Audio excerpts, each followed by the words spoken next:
നമസ്കാരം. എനിക്കൊരു കാര്യത്തിൽ സന്തോഷമുണ്ട്. എൻ്റെ ഇന്നലകളെക്കുറിച്ച്, ഞാൻ വളർന്നു വന്ന ജീവിത സാഹചര്യങ്ങളെക്കുറിച്ച്, സിനിമാക്കാരനായി സമ്പന്നനായ ശേഷവും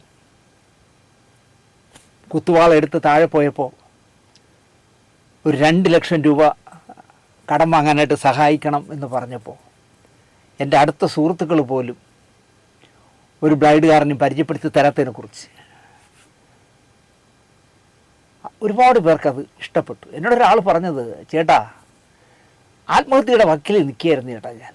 നിങ്ങളുടെ ഈ എപ്പിസോഡ് കണ്ടപ്പോഴേ 1,18,00,000 രൂപയുടെ കടമുള്ള നിങ്ങൾക്ക് ജീവിതത്തിലേക്ക് തിരിച്ചു വരാമെങ്കിൽ വെറും 7.5 ലക്ഷം രൂപ കടമുള്ള ഞാൻ എന്തിന് ചേട്ടാ ആത്മഹത്യയാണ്? ഞാൻ തിരിച്ചു വരും ചേട്ടാ. എനിക്ക് ഭയങ്കര സന്തോഷമായി. ഒരുപാട് പ്രാവശ്യം ഞാൻ അയാളോട് ഒരുപാട് കാര്യം സംസാരിച്ചു.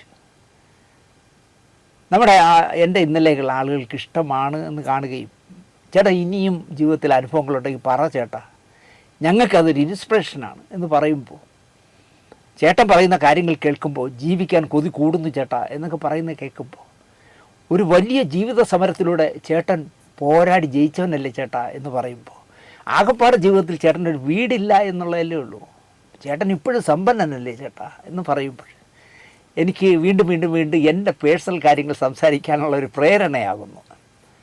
ഇന്ന് ഈ ചിത്രത്തിന് പിന്നിൽ എന്നുള്ള നമ്മൾ കുറച്ച് കാലമായി ചെയ്യാത്ത പങ്ക്തിയിൽ ഞാൻ ചെയ്യുന്നത് എൻ്റെ കുടുംബജീവിതം അല്ലെങ്കിൽ എൻ്റെ ജീവിതവുമായി ബന്ധപ്പെട്ട കഥയാണ്.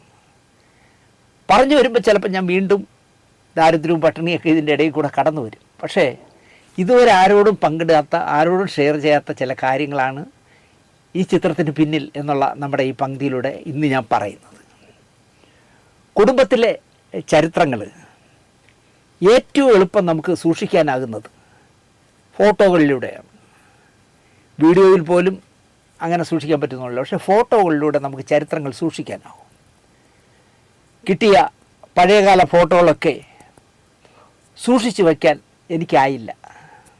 എൻ്റെ വല്യമ്മയുടെ വീട്ടിൽ എനിക്ക് 1 വയസ്സോ എന്തോ ഉള്ളപ്പോൾ ദേഹമാസകലം സ്വർണ്ണമാലയും സ്വർണ്ണമോതിരങ്ങളും കാപ്പും തളയും ഒക്കെ ഇട്ട് നൂൽബന്ധമില്ലാതെ ഞാൻ കിടക്കുന്നൊരു ഫോട്ടോ ഉണ്ടായിരുന്നു. ഞാൻ വളർന്ന് വലുതായി വരുന്നതിനിടയിൽ വലിയമ്മയെ കാണാനോ വലിയച്ഛനെ കാണാനൊക്കെ മച്ചയിൽ ചെല്ലുമ്പോൾ ഈ ഫോട്ടോ അറിയാതെ ആരെയെന്ന് എന്ന് വലിയച്ഛൻ കേൾക്കുമായിരുന്നു. ആ ഫോട്ടോയുടെ ഒരു കോപ്പി എടുത്തു വയ്ക്കാൻ എനിക്ക് പറ്റിയില്ല. അവർ വീട് പുതുക്കി, പഴയ വീടായിരുന്നു, അപ്പോൾ ആ വീട് പൊളിച്ച് കളഞ്ഞിട്ട് പുതിയത് വെച്ചപ്പോൾ ആ ഫോട്ടോകളൊക്കെ വാരി എവിടെ ഇട്ട് അത് നശിച്ചു പോയി. ഇപ്പോഴും ഞാൻ അതിൽ ദുഃഖിതനാണ് ആ ഫോട്ടോ സൂക്ഷിച്ച് വയ്ക്കാത്തതിൽ. 10-50 വർഷം കഴിയുമ്പോൾ, ഈ പ്രോഗ്രാം കാണുന്നവർ ഓർത്ത് വയ്ക്കുക, ഒരു 10-50 വർഷം കഴിയുമ്പോൾ ഈ ഫോട്ടോകളുടെ വാല്യൂ കൂടും എന്നുള്ളത് ഞാനിപ്പോൾ അനുഭവിക്കുന്നു. പക്ഷേ എൻ്റെ കയ്യിലുള്ള ഈ ഫോട്ടോകൾ സൂക്ഷിച്ചു വച്ചാൽ യൂട്യൂബ് വരുമെന്നും ഞാനൊരു യൂട്യൂബ് തുടങ്ങുമെന്നും അതിൽ ഈ ഫോട്ടോകൾ ഉപയോഗിച്ച് ചരിത്രം പറയാമെന്നോ ഒന്നും ചിന്തിച്ചതേ അല്ല. എൻ്റെ സ്വകാര്യത്തിൽ വച്ചിരുന്നു. പക്ഷേ എൻ്റെ കുടുംബകഥ കേൾക്കാൻ, അല്ലെങ്കിൽ എൻ്റെ ഇന്നലെകൾ, എൻ്റെ വളർച്ച, ഞാൻ അനുഭവിച്ച ത്യാഗങ്ങൾ, പട്ടിണി, ഇതിനെക്കുറിച്ച് കേൾക്കാൻ ഇഷ്ടമാണ് എന്ന് പറയുന്നവർ കൂടി വരുമ്പോൾ ഞാൻ ഈ ഫോട്ടോകൾ ഉപയോഗിക്കുകയാണ്. എൻ്റെ അമ്മയുടെ അച്ഛൻ അപ്പൂപ്പൻ തിരുവിതാംകൂർ പട്ടാളത്തിലായിരുന്നു. അപ്പൂപ്പന് എൻ്റെ അമ്മയടക്കം 6 മക്കൾ, 4 പെൺമക്കളും 2 ആൺമക്കളും. അപ്പോൾ പെൻഷനായപ്പോൾ ശാന്തിവിളയിൽ ഒരു മുറുക്കാൻ കട തുടങ്ങി. മൂത്ത മാമൻ അപ്പൂപ്പനെ സഹായിക്കും. അപ്പൂപ്പൻ നന്നായിട്ട് ഈ ബീഡി ചുരുട്ടും. ഭയങ്കര രസമാണ് ബീഡി ചുട്ടണത്. തലേ ദിവസം ബീഡിയെല്ലാം വെട്ടി, അതൊക്കെ വെട്ടിയൊക്കെ അടുക്കി തണുത്ത നനച്ച തുണിയിൽ വച്ച് മടക്കിയൊക്കെ വയ്ക്കുന്നതാണ് കാണാം അപ്പൂപ്പൻ. ആ ബീഡി വാങ്ങാനായി അതിനുവേണ്ടി മാത്രം ശാന്തിവിള വരുന്ന ആൾക്കാരുണ്ടായിരുന്നു. പ്രാവച്ചമ്പലത്ത് നിന്നും, സ്റ്റുഡിയോ റോഡിൽ നിന്നും, മേലാങ്കോട്ട് നിന്നും, പഴയ കാരക്ക മണ്ഡപത്ത് നിന്നും, ഊക്കോട്ട് നിന്നും ഒക്കെ പഴയ സൈക്കിൾ ചവിട്ടി പലരും വൈകുന്നേരം ജോലിയൊക്കെ കഴിഞ്ഞിട്ട് അപ്പൂപ്പൻ്റെ ബീഡി വാങ്ങാൻ വരുമായിരുന്നു. വലിയ ബീഡിയും ചെറിയ ബീഡിയും വെവ്വേറെ കെട്ടിവയ്ക്കുമായിരുന്നു അപ്പൂപ്പൻ. അപ്പൂപ്പന് കടയിലേക്കുള്ള ആവശ്യത്തിനുള്ള വെറ്റ കൊണ്ടു കൊടുക്കുന്ന ഒരു ഭാർഗവി അമ്മച്ചി ഉണ്ടായിരുന്നു. ഇപ്പോഴും എൻ്റെ മനസ്സിലുണ്ട്. ചുരുങ്ങിയത് ആ അമ്മച്ചി മരിച്ചിട്ടൊരു 40 വർഷമെങ്കിലും വരും. പക്ഷേ ആ അമ്മച്ചിയുടെ നിറച്ച് മുറുക്കാനിട്ട എപ്പോഴും സുസ്മേരവദനയായി ചിരിച്ചുകൊണ്ട് സംസാരിക്കുന്ന ആ അമ്മച്ചി എൻ്റെ മനസ്സിൽ നിന്ന് മാച്ച് കളയാനേ കഴിയില്ല. അതുപോലെ അപ്പൂപ്പന് തൈര് കൊണ്ട് കൊടുക്കുന്നു. അപ്പൂപ്പന് മുറുക്കാൻകടയിൽ മോര് കൊടുക്കുമായിരുന്നു സ്കൂൾ കുട്ടികൾക്കൊക്കെ. അപ്പോൾ മോരിന് വേണ്ടിയുള്ള തൈര്, ആ തൈര് ഉച്ചയാകുമ്പോൾ അപ്പൂപ്പൻ കുറേ ഒരു തൂക്കുപാത്രം എടുത്തുകൊണ്ട് വീട്ടിൽ വരും. തൈര് കൂട്ടിയ അപ്പൂപ്പൻ ഉണ്ണുള്ളായിരുന്നു. അതൊരു തങ്കമ്മ മാമിയായിരുന്നു അപ്പൂപ്പൻ തൈര് കൊണ്ട് കൊടുത്തിരുന്നത്. അതുപോലെ എൻ്റെ വീട്ടിൽ ടൈഗർ എന്ന് പറഞ്ഞൊരു പട്ടി അക്കാലത്തുണ്ടായിരുന്നു. ടൈഗറിനും പിന്നെ വീട്ടുകാർക്കുള്ള ഇറച്ചി കൊണ്ടു കൊടുക്കുന്ന ഒരു കുന്തർ സാഹിബ് ഉണ്ടായിരുന്നു വെള്ളായണി ജംഗ്ഷനിൽ. അപ്പൂപ്പൻ ആവശ്യമുള്ള വാഴക്കുലകൾ കൊണ്ടു കൊടുക്കുന്ന ഒരു ചാർലി ഉണ്ടായിരുന്നു. ബീഡി ചുരുട്ടാൻ അപ്പൂപ്പനെ സഹായിക്കുന്ന ഒരു രവി ഉണ്ടായിരുന്നു. രവിയണ്ണനൊക്കെ ഒരുപാട് കാലം എൻ്റെ നല്ല ബന്ധമായിരുന്നു, മരിച്ചുപോയി. ഇങ്ങനെ കുറേ പേരുണ്ട് എൻ്റെ മനസ്സിൽ നിന്ന് മാഞ്ഞു പോകാത്തവർ. ആ മുഖങ്ങൾ ഇന്നും ആലോചിച്ചാൽ എനിക്ക് കാണാൻ കഴിയും. ഇതെല്ലാം ഒരു 50 വർഷം മുമ്പുള്ള കഥയാണ് പറയണേ.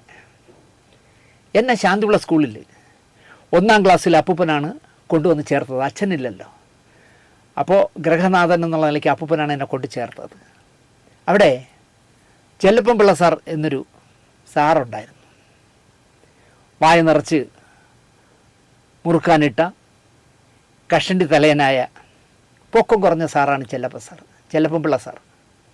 കർക്കശക്കാരനായിരുന്നു സാർ. നന്നായിട്ട് തല്ലുമായിരുന്നു. എന്നെ അവിടെ ചേർക്കാനായിട്ട് രജിസ്ട്രേഷന് വേണ്ടി ക്യൂവിൽ ഞാൻ നിൽക്കുമ്പോൾ എൻ്റെ മുന്നിൽ ഒരു പെൺകുട്ടിയായിരുന്നു. അവളുടെ പേര് കനകജ എന്നാണ്. ഇപ്പോൾ ഈ കനകജ ഈ പ്രോഗ്രാം കാണാറുണ്ടോ എന്ന് എനിക്കറിയില്ല. എൻ്റെ പിറകിൽ ഒരാൺകുട്ടിയായിരുന്നു, സന്തോഷ്. അതിനും പിറകിൽ ഇപ്പോഴും നല്ല ഓർമ്മയുണ്ട്, ജയിലർ സിനിമയിൽ മോഹൻലാൽ ഇട്ടതുപോലെ പുലിത്തോല് പോലുള്ള ഒരു ഫ്രോക്കിട്ട ഉണ്ടക്കണ്ണിയായ ഒരു പെൺകുട്ടിയായിരുന്നു സന്തോഷിൻ്റെ പുറകിൽ നിന്നത്. അവളുടെ പേര് ചന്ദ്രലേഖ എന്നായിരുന്നു. കുറച്ച് കാലം മുമ്പ് ജഗതി കണ്ണേറ്റുമുക്ക് റോഡിൽ ഞാനിങ്ങനെ വരുമ്പോൾ അവിടെ വെച്ച് ഞാൻ ചന്ദ്രലേഖയെ കണ്ടു. അവളുടെ ആ വലിയ കണ്ണ് കണ്ടപ്പോൾ പെട്ടെന്ന് ഞാൻ വണ്ടി നിർത്തി. ഞാൻ ചോദിച്ചു, ചന്ദ്രലേഖയല്ലേ എന്ന് ചോദിച്ചു. അവൾക്ക് അതിശയമായിപ്പോയി. കാരണം ഈ പറഞ്ഞതുപോലെ തന്നെ ഒരു 10-40 വർഷം കാണാതിരുന്ന, 40 10-50 വർഷം കാണാതിരുന്ന കൂടെ പഠിച്ച കുട്ടിയെ ഞാൻ തിരിച്ചറിയുക എന്ന് പറഞ്ഞാൽ ഒരുപാട് നേരം ഞാൻ ചന്ദ്രലേഖയായിട്ട് സംസാരിച്ചു. പാവം, അവൾക്ക് കുട്ടികളൊന്നുമില്ല. ഒരുപാട് നേരം സംസാരിച്ചിട്ടാണ് ഞങ്ങൾ പിരിഞ്ഞത്. ഇനിയും കാണാം എന്ന് പറഞ്ഞിട്ട്. കനകജ പ്രശസ്ത മേക്കപ്പ് മാനായ ഉദയായിലും മെറിലാൻഡിലും, പ്രത്യേകിച്ച് ഉദയായിൽ ചരിത്ര കഥാപാത്രങ്ങൾക്ക് മുഴുവൻ മേക്കപ്പിട്ട കെ വേലപ്പൻ എന്ന് പറഞ്ഞ വേലപ്പൻ മാമൻ്റെ മകളാണ്. ഇപ്പോഴത്തെ പ്രൊഡക്ഷൻ എക്സിക്യൂട്ടീവ് വി അശോക് കുമാറിൻ്റെ അനുജത്തി. നമ്മുടെ ക്യാമറാമാൻ ക്യാമറ കൊണ്ട് കവിതകൾ രചിക്കുന്ന എസ് കുമാറിൻ്റെ മാമൻ്റെ മകൾ. അനാച്ഛാദനം എന്ന് പറഞ്ഞ സിനിമയിൽ കനകജ ഒരു വേഷം ചെയ്തിട്ടുണ്ട്. ആ വേഷം ചെയ്തിട്ട് ക്ലാസ്സിലേക്ക് വന്ന ഗമോണം കാണാം. സിനിമാ നടിയായിട്ട് വന്നതേ എനിക്കൊണ്ട് 4-5 പഠിക്കുമ്പോഴാണ്. സിനിമാ നടിയായിട്ടാണ്. കുറേ ദിവസം കാണാതിരുന്നിട്ട് കനകജയെ കണ്ടപ്പോൾ കനകജ ഷൂട്ടിംഗ് വിശേഷങ്ങളൊക്കെ പറയുകയാണ് അനാച്ഛാദനത്തിൻ്റെ. കനകജയെ തിരുവനന്തപുരത്ത് ഉള്ള കാലടിയിൽ ഒരു വോളിബോൾ കളിക്കാരൻ കല്യാണം കഴിച്ചു. KSRTCക്ക് വേണ്ടി കളിക്കുന്ന വോളിബോൾ കളിക്കാരനാണ്. അയ്യോ, അവള് നെറ്റിൻ്റെ മോളിൽ കയറിയൊക്കെ അടിക്കുന്നുണ്ട്. ജിമ്മി ജോർജ് അടിക്കുമ്പോഴേക്കാണ് അടിക്കുന്നത്. അവർക്കൊരു മകളുണ്ട്. ഞാൻ പലപ്പോഴും ഒക്കെ വെള്ളായണി അമ്പലത്തിലോ എവിടെയെങ്കിലുമൊക്കെ വെച്ച് കാണാറുണ്ട്. പിന്നെ കനകജയുടെ വീട്ടിൽ കനകജയുടെ അച്ഛൻ മരിച്ചു, കൊച്ചച്ഛൻ മരിച്ചു, അമ്മ മരിച്ചു. അപ്പോഴൊക്കെ ഞാൻ പോയിരുന്നു. 7ാം ക്ലാസ് വരെ നല്ല കൂട്ടുകാരായിരുന്നു കനകജയും ചന്ദ്രലേഖയും ഷീലയും ശകുന്തളയും ഒക്കെ. ഇവരെല്ലാം ഞാൻ ഇടയ്ക്കിടയ്ക്ക് കാണാറുണ്ട്. അപ്പോൾ എന്താ പറയുക, ഇവർക്കെല്ലാം വേണമെങ്കിൽ ഓരോ എപ്പിസോഡ് കഥ പറയാം എനിക്ക്. ഷീലയൊക്കെ കണ്ടിട്ട് പക്ഷേ ഒരു 10-60 വർഷം വരും. 10-50 വർഷം വരും. ഹൈസ്കൂളിലായപ്പോൾ നേമത്തായി ഞങ്ങളെല്ലാം. അപ്പോൾ നേമത്ത് ബോയ്സ് ഹൈസ്കൂളും ഗേൾസ് ഹൈസ്കൂളും പ്രത്യേകമാണ്. അതോടുകൂടി ഈ ബന്ധങ്ങളൊക്കെ നഷ്ടപ്പെട്ടു. അപ്പോൾ സ്റ്റുഡിയോ റോഡിൽ വിശ്വഭാരതി എന്ന് പറഞ്ഞൊരു ട്യൂട്ടർ കോളേജ് ഉണ്ടായിരുന്നു. അക്കാലത്ത് വളരെ പ്രശസ്തമായ ട്യൂട്ടർ കോളേജാണ്. അവിടെ ഞാനും കനകജിയും ഒന്നിച്ചാണ് പഠിച്ചത്. വേലപ്പൻ മാമനും കുടുംബവും സ്റ്റുഡിയോ റോഡിലെ ആദ്യകാല കമ്മ്യൂണിസ്റ്റുകാരായിരുന്നു. കമ്മ്യൂണിസ്റ്റുകാരായ നായന്മാരായിരുന്നു. വേലപ്പൻ മാമനുമായുള്ള ബന്ധം അവസാന കാലം വരെയും ഞാൻ തുടർന്നിരുന്നു. സ്കൂളിൽ ചേർക്കാനായി അപ്പൂപ്പൻ കൊണ്ടുചെന്നപ്പോൾ ചെല്ലപ്പൻ പിള്ള സാറ് അപ്പൂപ്പനോട് ചോദിച്ചു, ദമരുന്നായരെ, കുട്ടിക്ക് പ്രായം തികഞ്ഞില്ലല്ലോ, അടുത്ത വർഷം പോരെ എന്ന് ചോദിച്ചു. എനിക്കപ്പോൾ 5.25 വയസ്സേ ആയിട്ടുള്ളൂ. 6 വയസ്സെന്ന് പറഞ്ഞാണ് സ്കൂളിൽ ചേർത്തത്. അന്നത്തെ കാലത്ത് LKG UKG നഴ്സറി അംഗൻവാടി അതൊന്നുമില്ല. ഒരു വളർന്നു കഴിഞ്ഞാൽ നേരെ കൊണ്ടുവന്ന് സ്കൂളിൽ 1-ാം ക്ലാസ്സിൽ ചേർക്കുകയാണ് ചെയ്യണത്. അപ്പോൾ പിന്നെ എന്തൊക്കെയോ പറഞ്ഞു, അഡ്മിഷൻ തരപ്പെടുത്തി. അച്ഛനില്ലാത്ത കുട്ടി എന്ന കൺസെഷൻ ചില പെമ്പിള്ള സാർ പെൻഷനാകുന്നതുവരെയും എനിക്ക് തന്നിരുന്നു. മോശമല്ലാതെ സമ്പാദിച്ച് കൂട്ടിയിട്ടാണ് എൻ്റെ അച്ഛൻ ഒരു തുലാമാസ സന്ധ്യയ്ക്ക് മിന്നലിന് കീഴ്പ്പെട്ടത്. ഇപ്പോൾ തുലാമാസ സന്ധ്യയ്ക്കാണ് ഞാനിതൊക്കെ ചിന്തിച്ച് എഴുതുന്നത്. തിരുവനന്തപുരത്ത് കോരിച്ചൊരിയുന്ന മഴയും ഇടിയും മിന്നലും ഒക്കെ ഉണ്ട് എൻ്റെ കൺമുന്നിൽ ഞാനിത് എഴുതിക്കൊണ്ടിരിക്കുമ്പോൾ. അച്ഛൻ മരിച്ചത് ഇതേപോലൊരു തുലാമാസ സന്ധ്യയിലായിരുന്നു. അച്ഛൻ മരിക്കുന്നത് വലിയശാല എന്ന സിറ്റിയിലെ ഒരു ഗ്രാമത്തിലെ അദ്ദേഹത്തിൻ്റെ വീട്ടിൽ വെച്ചാണ്, കുടുംബ വീട്ടിൽ വെച്ചാണ്. അച്ഛൻ്റെ സന്തത സഹചാരി ഒരു കുമരമുള്ള എന്ന് വിളിക്കുന്നത്, ഇങ്ങനെ കുമാരൻ എന്നായിരുന്ന വല്ലതും ആയിരിക്കും, കുമരമുള്ള എന്നാണ് വിളിക്കുന്നത്. കുമരമുള്ള എന്ന മാമൻ ബസ് കയറി വെള്ളായണി ജംഗ്ഷനിലിറങ്ങി നടന്ന് വീട്ടിലെത്തി. വിവരം പറയുമ്പോഴേക്കും മണി ഏതാണ്ട് 7-8 അച്ഛൻ മരിച്ചു എന്നുള്ള വിവരം കുമരൻ മാമൻ വന്നാണ് പറഞ്ഞത്. കുമരമുള്ള അക്കാലത്ത് ഞങ്ങളുടെ വീട്ടിലുള്ളവർ വിശേഷിച്ച് എവിടെയെങ്കിലും പോകണം എങ്കിൽ നേമൻ ടാക്സി സ്റ്റാൻഡിൽ ചെന്ന് കുഞ്ഞുഷൻ മാമൻ്റെ KLQ 2415 എന്ന് പറഞ്ഞ അംബാസഡർ ടാക്സി കാറിലാണ് യാത്ര. പട്ടാളത്തിൽ നിന്നും പെൻഷനായ ശേഷം സ്വന്തമായി കാറെടുത്ത് ടാക്സിയാക്കി ഓടിക്കുന്നതാണ് കുഞ്ഞുഷൻ മാമൻ. കറുപ്പും മഞ്ഞയും നിറമുള്ള പഴയ ടാക്സി. ആ കാറിനകത്ത് കയറുമ്പോൾ ഈ കുഞ്ഞുഷൻ മാമൻ രാവിലെ കത്തിച്ചതാകാം ഒരു പ്രത്യേക സുഖമുള്ള ചാമ്പ്രാണിയുടെ മണമാണ് ആ കാറിന്. ഇന്നും ആ മണം ഓർത്താൽ ഞാൻ അനുഭവിക്കും. സൗമ്യനായ, പതിയെ സംസാരിക്കുന്ന, പുഞ്ചിരിയോടെ സംസാരിക്കുന്ന, ചുണ്ടുകളിൽ ഒരു നാണത്തിൻ്റെ ലാഞ്ചനയുള്ള കുഞ്ഞുഷൻ മാമൻ. അച്ഛനില്ലാത്ത കുട്ടികൾ എന്ന കൺസെഷനിൽ എനിക്കും അനിയനും ഓരോ പ്രാവശ്യം സ്റ്റിയറിങ്ങിലെ ഹോണിൽ ഞെക്കാനുള്ള പെർമിഷൻ തരും. ഒരു പ്രാവശ്യം ഞാൻ അടിക്കും, ഒരു പ്രാവശ്യം എൻ്റെ അനിയൻ അടിക്കും ഹോണ്. അങ്ങനെ കുഞ്ഞുഷൻ മാമൻ്റെ കാർ വന്നു. ആർത്ത് വിളിച്ചുകൊണ്ട് അമ്മയും അമ്മയുടെ അച്ഛനും അമ്മയുടെ സഹോദരനും ആരൊക്കെയോ കയറി ഞങ്ങളെ രണ്ടുപേരും കൂടെ കയറ്റി. എനിക്ക് 3.5 വയസ്സും അനിയൻ 2.5 വയസ്സുമാണ്.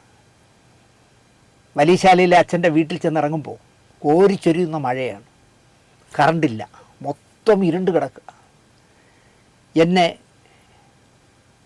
അമ്മയുടെ മൂത്ത ജ്യേഷ്ഠൻ, അമ്മയുടെ സഹോദരൻ, മൂത്ത മാമൻ, അയ്യപ്പൻ എന്നാണ് പേര്, അയ്യപ്പൻ മാമൻ എന്നെ എടുത്തു. ശങ്കരനെ, അനിയനെ മണിയൻ മാമൻ എടുത്തു. അമ്മയെ അപ്പൂപ്പൻ പിടിച്ചു. ഏറയത്തേക്ക് കൊണ്ട് കയറുമ്പോൾ അപ്പുറം ഇപ്പുറം ഇരിക്കുന്ന കാലിലും തലയ്ക്കലും ഇരിക്കുന്ന, തലയ്ക്കലും കാലിലും ഇരിക്കുന്ന നിലവിളക്കിൻ്റെ വെളിച്ചത്തിൽ പട്ട് മൂടിപ്പതച്ച് ഉറങ്ങുന്ന പോലെ കിടക്കുന്ന അച്ഛനെ കണ്ടപ്പോൾ ഇപ്പോൾ ഞാൻ ആലോചിക്കുമ്പോൾ എനിക്ക് വയലാർ എഴുതിയ ആത്മാവിലൊരു ചിത, അച്ഛൻ ഉറങ്ങിക്കിടക്കുന്നു നിശ്ചലം എന്നുള്ള കവിത കേൾക്കുമ്പോഴൊക്കെ എനിക്ക് എൻ്റെ അച്ഛൻ്റെ മുഖം ഓർമ്മ വരും. 3.5 വയസ്സിൽ കണ്ടതാണ്, പക്ഷേ എൻ്റെ മനസ്സിലുണ്ട് ആ ചിത്രം. പക്ഷേ കറണ്ടില്ലായ്മയും കോരിച്ചൊരിയുന്ന മഴയും ആരൊക്കെയോ കരയുന്നതിൻ്റെ ശബ്ദവും എല്ലാം കൂടെ കേട്ടപ്പോൾ ഞാനും ശങ്കരനും പേടിച്ചുപോയി. ഞങ്ങൾ രണ്ടുപേരും നിർത്താതെ നിലവിളിച്ചു, എത്രയും പെട്ടെന്ന് ഇവിടുന്ന് പോകണമെന്നുള്ള രീതിയിൽ. പക്ഷേ പോകാൻ പറ്റില്ല, ചടങ്ങുകൾ കഴിയാതെ. അച്ഛനെ പറ്റി ആലോചിക്കുമ്പോൾ ഇപ്പോഴും എനിക്ക് ആ രംഗം ഓർമ്മ വരും. പേടിപ്പെടുത്തുന്ന രംഗമാണ്. കാരണം ഈ നിലവിളക്കിൻ്റെ വെളിച്ചത്തിൽ പട്ടിൽ പൊതിഞ്ഞു കിടക്കുന്ന അച്ഛൻ്റെ മുഖം ജീവിതത്തിൽ എനിക്ക് മറക്കാൻ കഴിയാത്തതാണ്. നന്ദി, നമസ്കാരം.